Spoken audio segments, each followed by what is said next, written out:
Can we talk about, speaking of the head coach, can we talk about the quote that he put out there yesterday about Jake Browning? Did you see this quote?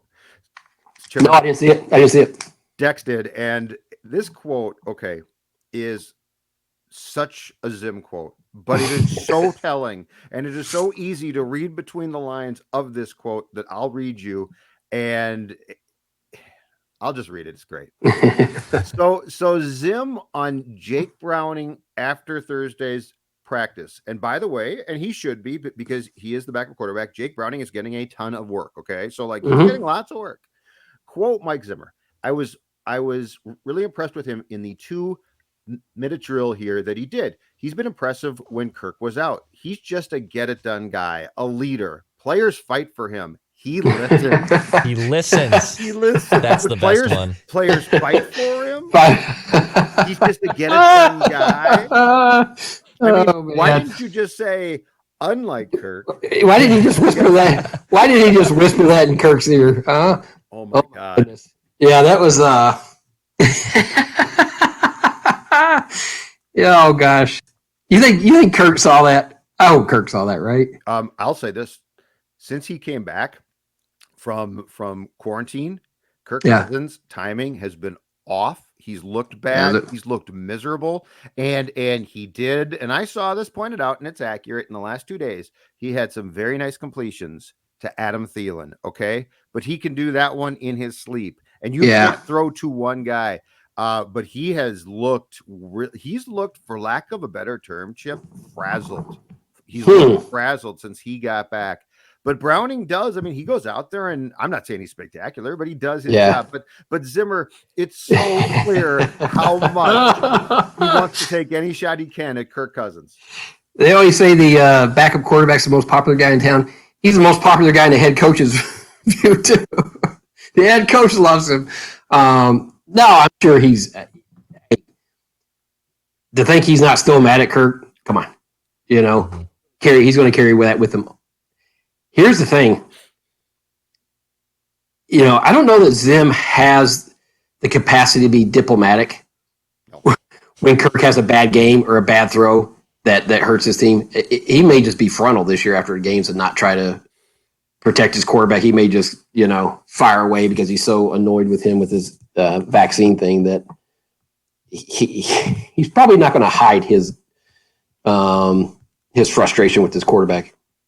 Oh, no. He's done with that. In fact, I think part of the deal when Kirk was signed was that Mike wouldn't treat Kirk like he did Case. Because, with Case, it was a weekly dig. It was great. It was a bang every week. And I think he got lucky. He had a horseshoe. He got lucky. Horseshoe. Yeah. But, Kirk, there's no question Kirk wants to be liked. Kirk wants to be liked and embraced. And he's not now. And so it is a really interesting thing to watch him. Just how he holds himself, how he walks around. There's a lot of things where I think this whole thing, much more so than just quarantining, threw him off. Well, that's what I was going to ask you, Judd. How much do you think the rustiness, and I got to be honest with you, I haven't been out to practice, I haven't seen it, but how much do you think the rustiness is him feeling the pressure and the eyeballs and all that on him versus, hey, he missed 5 days of reps? I think it's a combination. Some of both, yeah. But I think how he has processed this plays a role. I think he was genuinely surprised that he became the poster child for this cause. Because Lamar Jackson, but Lamar Jackson answered questions a little bit more, and so I think. But in Kirk's defense here, I think Kirk's like, there's a lot of unvaxxed guys. Why me? And a lot of people, including me, said, well, because you're really highly paid, and if you go out, your team is in trouble. Well, I would say I do agree with him. Like, he's not the only one, and so he became the one that bore the brunt of it. But hey, when you're making $31 million, that's part of it. And then also, let's be honest too, he was a lightning rod even before this. There are people that just don't like his personality, don't like the way he plays, and so when you're not a popular guy to begin with, and then this happens, well, then that only makes people even angrier, and you become that target. So I think Is it unfair that he's being singled out above everyone? Maybe a little bit, because there's some high profile players on his team that aren't getting near the heat that he's getting. But you're the quarterback, you're the one making all the money, you're the face of it, so that's part of the deal, man.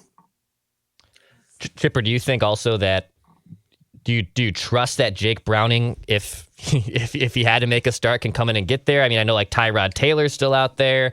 Is there someone that even after the 53 gets cut that you can maybe see the Vikings picking up as a backup? Like as Jake, I know Jake Browning's having a nice camp, and Zimmer praising him there. But do you trust him, and do you trust that the Vikings would back up Kirk with someone like Jake Browning? I would trust him for a game. I wouldn't trust him for multiple games. And you're right.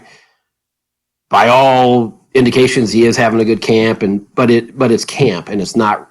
I don't say it's not real football, but you're not being tackled. You're not seeing blitzes. You're not seeing the real stuff that you're going to see, and so we have no idea. I mean, there's no resume there other than he's looked good in 7-on-7 against when they're not in pads. So, ideally, I would rather have someone who has NFL experience as a backup, as Cousins' backup.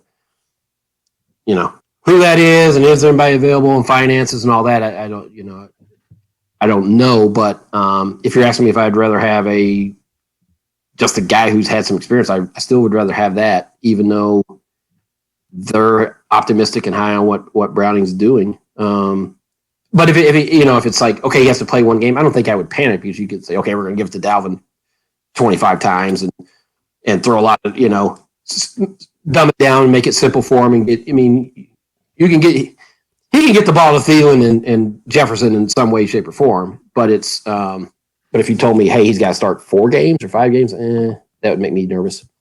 So when it comes to Jake too, I would play him and the second team a ton Saturday, because with 3 preseason games, I do think the one thing that you have to do, and the only time to do it, is actual games. And I know that they don't count, but I think the key thing is to get him as much work as possible to see how he actually processes. And you don't see blitzes really. The opposing defenses didn't scheme for you, so that's very different. But at least it gives you an in-game feel, because I think you have to know, can he efficiently, after 2 practice squad years, run the game itself? That's the question to me.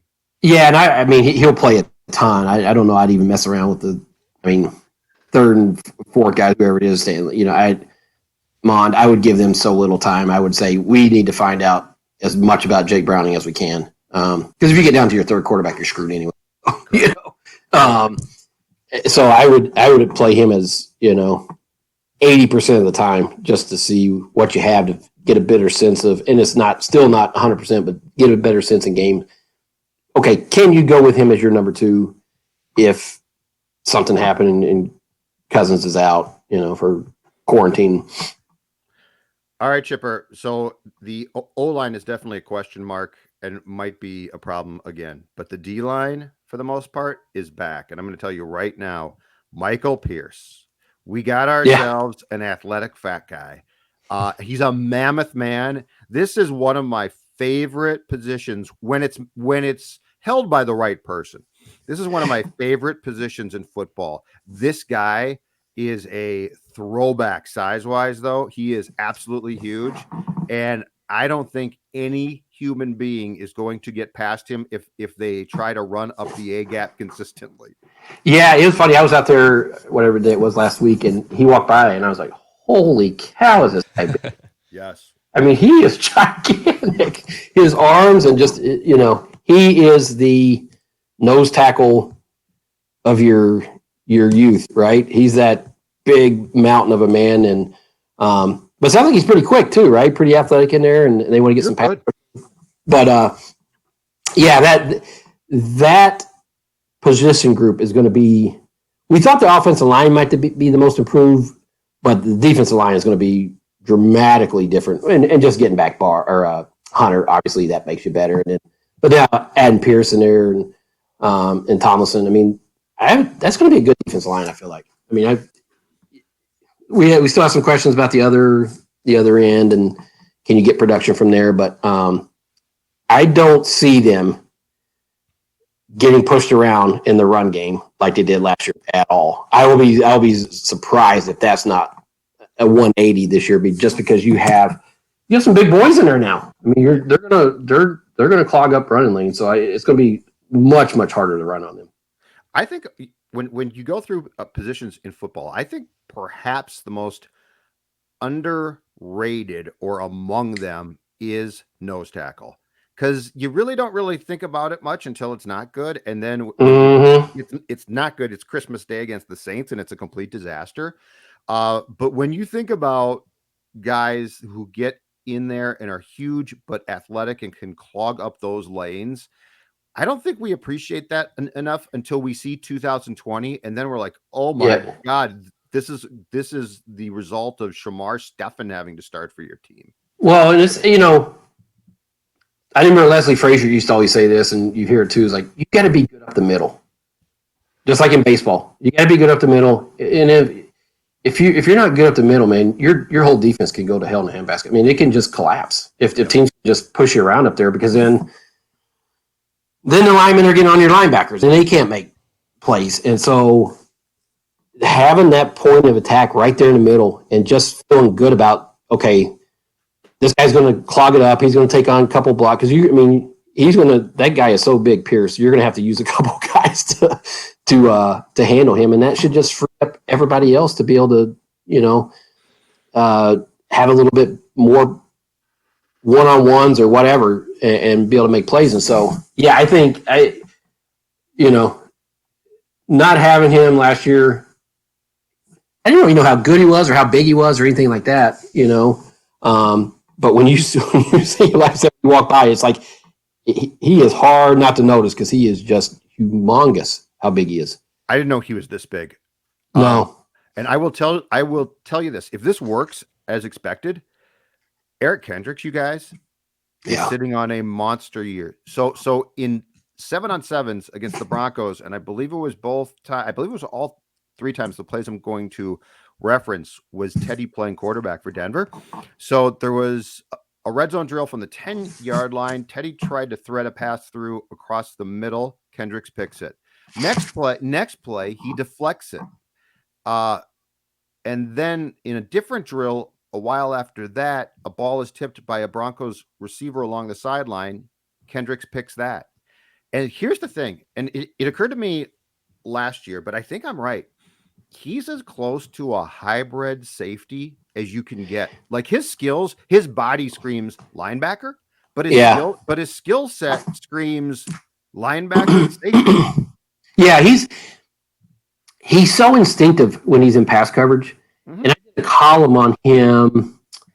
It must have been, I think it was after the Houston game last year where he made a play. I can't remember. It wasn't an interception, but it was like a pass breakup where he looked like he was totally out of the play. But then read, I think Watson was scrambling around and he read, this one, Watson was scrambling. And it was him. There's no one in front of Watson, but Kendricks was there waiting on him.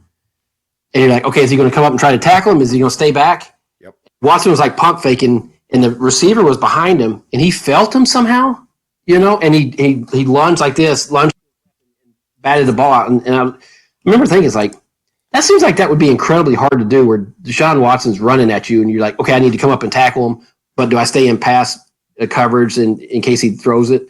And I asked some people about Zim and Kendrick, and they're like, yeah, that's it. That was a pretty remarkable play that looked routine, for a guy to have that kind of instincts and feel for the game. And he just makes it look easy in pass coverage. And it's not, because he's a linebacker, but you're right, Judd. He is a hybrid player because he is in coverage. He's kind of like a safety. Mm-hmm.